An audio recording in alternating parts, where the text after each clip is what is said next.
Halo, assalamualaikum teman-teman. Jumpa lagi dengan saya Ilham Baris. Selamat datang di channel Promote Series. Gimana kabar kalian? Semoga selalu sehat dan baik-baik saja ya. Kali ini kita akan meneruskan merangkum manhwa Sising-ji Jiwasun Wukong atau The Great Episode part 53 ya guys. Dan gak usah lama-lama lagi, langsung saja gas cuy.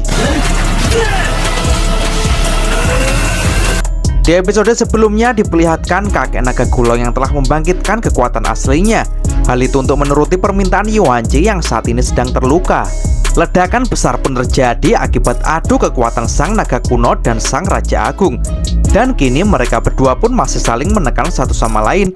Raja Agung disitu berkata, "Hei naga, aku dulu gagal karena aku terlalu percaya diri. Aku jatuh ke dalam kesulitan karena saat itu aku bertarung sendirian. Akan tetapi sekarang berbeda. Kebangkitanku kali ini, aku telah mengumpulkan dukungan iman sebanyak-banyaknya. Itu setara dengan ribuan orang bersama aku untuk berjuang bersama. Apakah kamu tak merasakan perbedaan kekuatanku? Ini adalah kekuatan seluruh hati manusia." Naga Gulong pun balas berkata, "Apa kau bisa bangkit jika tanpa dukungan orang lain? Aku merasakan ketakutan dalam hatimu. Kamu hanyalah seorang pengecut." Naga Gulong pun kini menambahkan dorongannya dengan tangan kanannya. Ia pun lalu mendorong dengan keras tubuh Raja Agung ke bawah. Duel maut antar mereka berdua membuat langit menjadi kacau balau karena terjadi ledakan di mana-mana.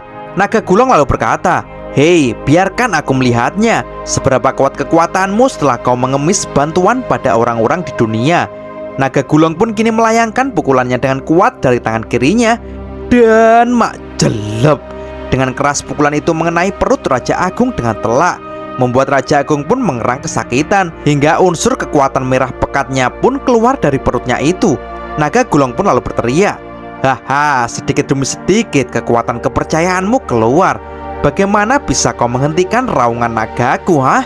Dan wah, maktar. Seketika terlihat jiwa naga kuno meraung, membuat Raja Agung pun tak berdaya. Bahkan segel pelindung dari Raja Agung pun kini pecah dan jebol. Raja Agung pun kini kembali mengeluarkan darah. Naga Gulong yang menggila itu lalu berkata, "Hei Agung, apa kau tahu kekuatanku tadinya telah mengendap. Tetapi saat kau kembali kali ini, kau telah menyalakan kembali jiwa nagaku yang telah lama tertidur. Aku senang, aku merasa sangat senang." Dan dawar, Naga Gulong pun kini lanjut mendorong wajah Raja Agung. Dan sambil akan melayangkan tangan satunya lagi, Naga Gulong berkata lagi, "Biarkan aku mengirimu lagi ke tempatmu semula, mak dawar." Dengan tangan petir aura naga yang sangat besar, Naga Gulong menampar Raja Agung dengan keras.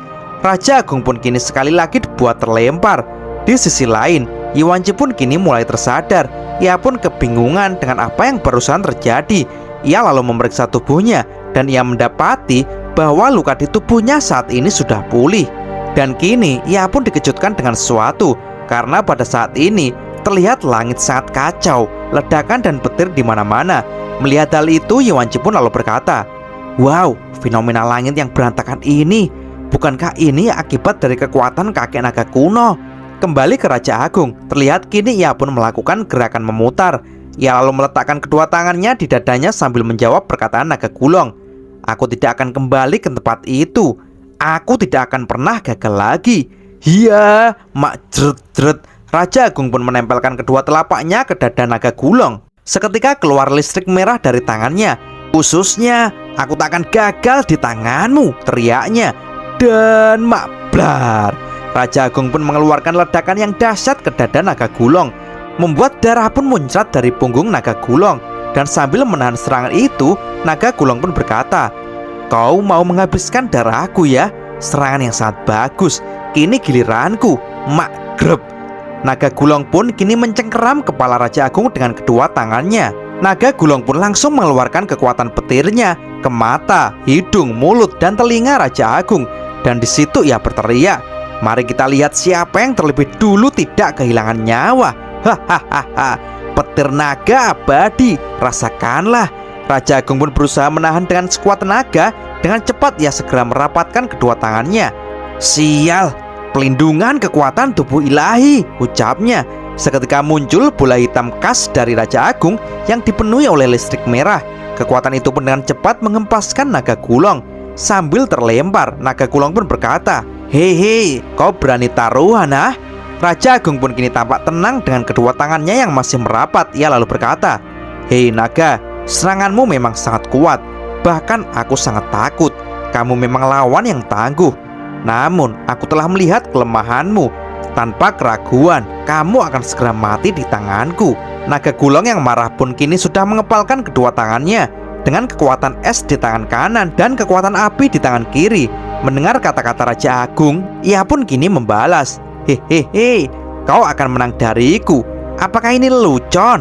Saat aku mengajarmu tadi, kau tidak bisa berkata seperti itu." Raja Agung pun lalu berkata, "Bukannya kamu sudah tahu? Saat aku memukulmu barusan, aku merasakan tubuh abadimu sudah melemah. Kamu tidak akan bisa bertahan dengan kekuatanmu saat ini. Maka dari itu, kau seolah-olah memperlihatkan semangat juangmu yang menggebu-gebu dan mampu menang dariku. Artinya, kamu hanya memiliki kesempatan yang tidak lama lagi," ucap Raja Agung sambil merapalkan jurusnya lagi. Dan kini Raja Agung pun telah siap untuk menyerang dan sambil mengeluarkan listrik merahnya, ia berkata, "Jurusku tadi telah membuat darahmu berkurang banyak. Tubuhmu tak akan bisa lagi menahan semangat naga yang kau keluarkan." Hasilnya sudah jelas. Kakek naga pun balas berkata, "Hei, aku harus mengakui, analisamu memang tepat. Akan tetapi walaupun aku lelah, jika aku bisa segera mengalahkanmu sebelum aku mencapai batasku, bukankah masalah ini akan terpecahkan?" Raja Agung pun balas berkata, "Itu tidak mungkin, bahkan jika kau mengeluarkan semua kekuatanmu." Naga Kulong pun kini semakin tertantang dan semakin menegakkan badannya. Ia lalu berkata, "Sungguh menarik. Hahaha, Agung, siapa yang lebih unggul saat ini masih belum diputuskan. Hei teman lamaku, ayo kita bertaruh." Naga Kulong segera maju dengan kekuatan penuh sambil berteriak, "Lihatlah, sebelum akhirnya aku mati di akhir hidupku, aku harus mengajarmu dulu sampai mati." Hahaha. Dan terlihat Yuanci meluncur ke atas awan dengan cepat untuk melihat kondisi kakek Kulong. Dan saat ini Yuanci pun melihat ledakan-ledakan akibat pertempuran Naga Kulong dan Raja Agung menyebar dengan luas di atas awan. Yuanci lalu bersiap untuk mendekat dan membantu kakek Kulong. Tapi tiba-tiba saja terdengar suara kakek Kulong yang berbicara kepada Yuanci, "Hei, berhenti, jangan dekati aku, jaga jarak denganku 10.000 kaki." Yuanci pun jadi terkejut. "Kakek Kulong?" ucapnya. Kakek Kulong pun lanjut berkata, "Kali ini saja kamu harus dengarkan aku. Kau harus hidup. Sekarang terbanglah pergi sejauh mungkin. Kau harus bersembunyi di tempat yang paling aman, tempat yang aman dari penglihatan dan pendengaran dari Raja Agung. Apa kau bisa melakukannya?" Yuanci pun masih kebingungan dan berkata, "Mengapa kakek? Aku tidak mengerti." Naga Kulong yang masih bertarung dengan sengit berkata lagi, "Aku tidak punya kekuatan lagi. Aku tidak bisa bertahan lama lagi. Aku akan gagal. Hei, sekarang dan sekarang kekuatan Raja Agung ini sangat kuat." Yuanci pun balas berkata, "Kakek Kulong, tidak, dia tidak lebih kuat darimu." Raja Kulong pun menjawab, "Aku sekarang tidak sekuat dulu. Pada zaman dulu, sebagian dari esensiku telah kuberikan kepada putriku saat ia sekarat. Hal itu membuat tubuhku jadi melemah dan menua seperti sekarang. Kekuatanku sebenarnya masih mampu mengatasi musuh seperti Agung ini. Tapi kali ini, aku juga terpaksa juga telah memberikan esensi sejatiku yang tersisa untuk menyelamatkanmu. Saat ini, aku telah kehilangan darah terlalu banyak. Agung juga menyadarinya, kekuatannya tidak ada habisnya. Sedangkan aku saat ini berada di ujung kekuatanku.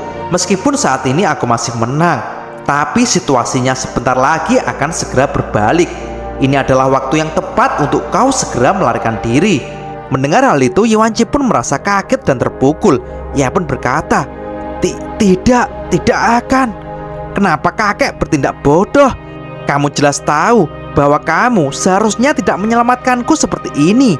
Naga Kulong yang masih sibuk bertarung pun menjawab, "Hei burung kecil, kamu adalah putriku. Tentu saja aku harus melakukannya. Tidak apa-apa, semua ini benar-benar tidak ada hubungannya.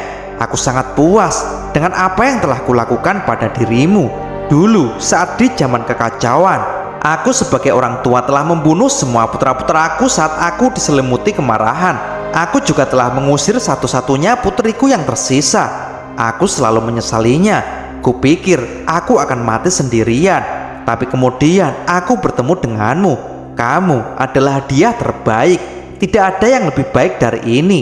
Burung kecil, kamu harus berjanji kepada ayahmu ini untuk terbang ke ujung bumi dan menjalani kehidupan yang baik.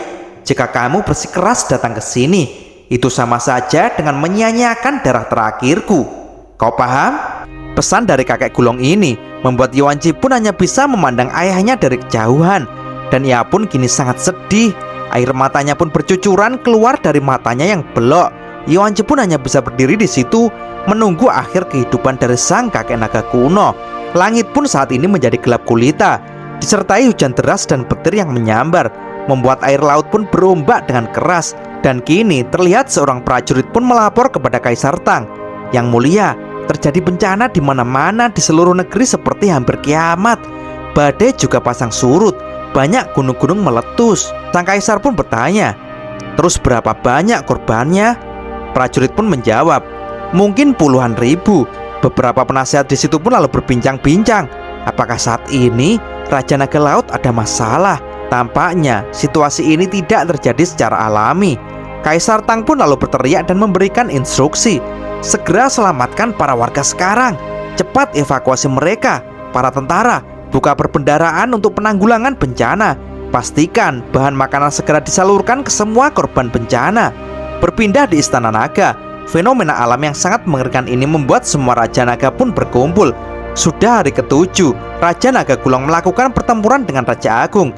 Tapi hasilnya belum keluar siapa pemenangnya, sehingga mereka semua pun khawatir dengan keadaan nenek moyangnya itu.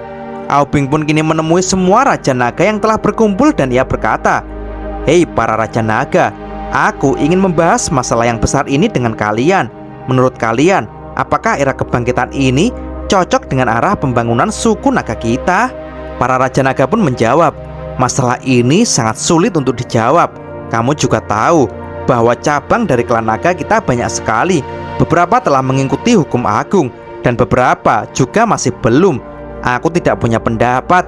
Dan di hadapan para Raja Naga, Aobing lalu berkata, "Aku sebagai pemimpin dari seluruh klan naga, aku berpikiran sudah waktunya bagi semua orang untuk berubah."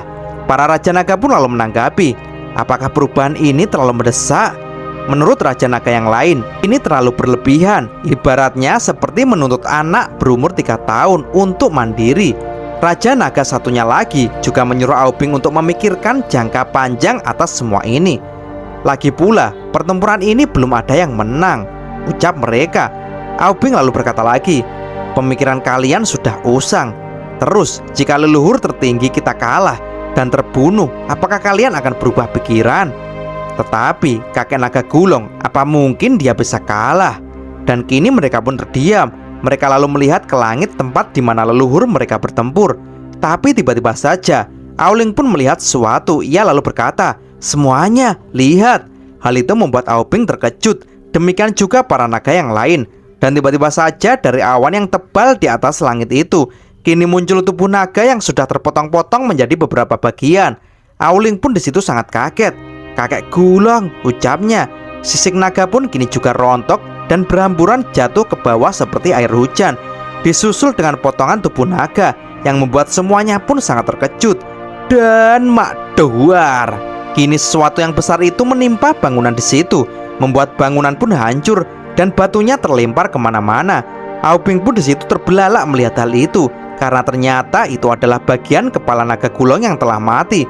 Dan terlihat kini Raja Agung pun berjalan dengan santai di atas kepala naga raksasa itu, yang artinya Raja Agung pun keluar sebagai pemenang dari pertempuran sengit dua makhluk abadi dari zaman kuno itu.